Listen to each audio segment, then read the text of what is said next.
The most prevalent drugs at Santa Clara was probably Adderall. I'd have to say I see a lot of coke. Ecstasy? Definitely marijuana. I've definitely seen a lot of people high on ecstasy. But I know a lot of my friends that do it recreationally. I mean, coke I feel like is pretty hidden. Do I think it's easy to get these drugs in Santa Clara? I would say yes.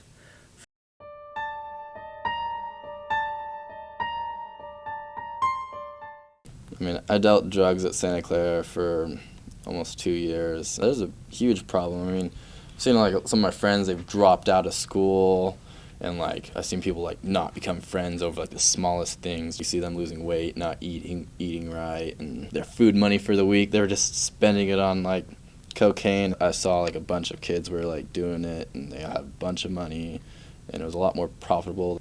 You make like probably $6,000 profit in a month easily.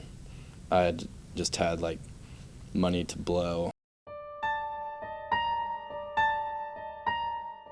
I have one friend, he's younger than me, he's 23 now, but when he was 22 he had a stroke, and then the doctor said he had a liver of a 70-year-old man. My other friend who was doing cocaine and ecstasy and steroids, I mean, he got like so weird, he had to get a breast reduction.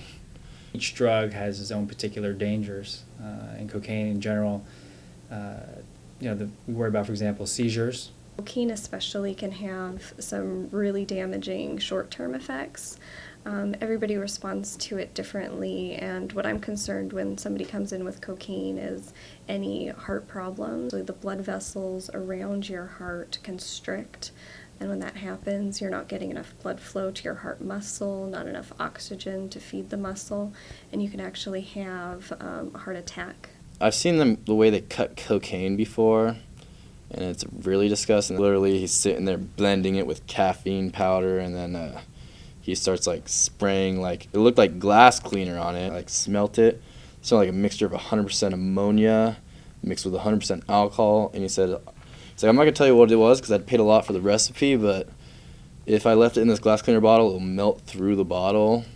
We use ecstasy too. For example, like ecstasy, the things we worry about mostly, sometimes you have some electrolyte abnormalities, and you get very hypothermic, which means an elevated temperature. Long term, you can see things like anxiety, paranoia, and a lot of those similar effects you can see with ecstasy as well, along with hallucinations and visual changes. It was a girl, and she was holding on to like the people around her because she thought her soul was being like ripped from her body. She was really like pale and just like laying there, and like her eyes were just crazy, just black, so her irises were just, I was scary, and it was just like wasn't there, you know what I mean? Like you were just like looking at her face, but she wasn't there. And she like fell asleep, but she like woke up the next morning and told us, she's like, I'm surprised I'm like awake and like alive right now. She's like, I didn't think I was gonna wake up alive.